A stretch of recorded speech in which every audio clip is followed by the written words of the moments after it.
I am the Tofu Golem. Please enjoy the video. You start by powering the remote and initiating pairing. This creates the secure link the voice system needs. Once done, make sure your My TV and phone are on the same Wi-Fi network so cloud voice services can authenticate. Press the dedicated voice button to trigger discovery, and follow on screen prompts to confirm the remote's name. You do this because pairing grants the remote permission to send voice data to the TV and the voice service, which enables natural language commands. Next, configure the voice assistant so it understands you. First, choose Google Assistant or Zio AI in the TV's voice settings. This selects the back-end processing and language models. Then grant microphone and speech permissions, because without them the TV cannot capture or send audio for recognition. After that, train the voice model or record a wake word sample when prompted.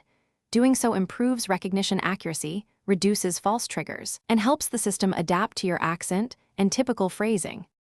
Finally, use clear, concise voice commands. Say things like "Open Netflix," "Play the latest episode," or "Volume 20" so the assistant maps intent quickly.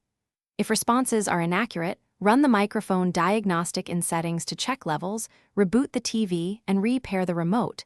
These steps clear temporary faults. Make sure firmware and assistant app updates are installed, because patches often resolve recognition and connectivity issues. If problems persist, toggle privacy permissions and test with a quiet background. Thanks for watching. Consider subscribing if we helped you today.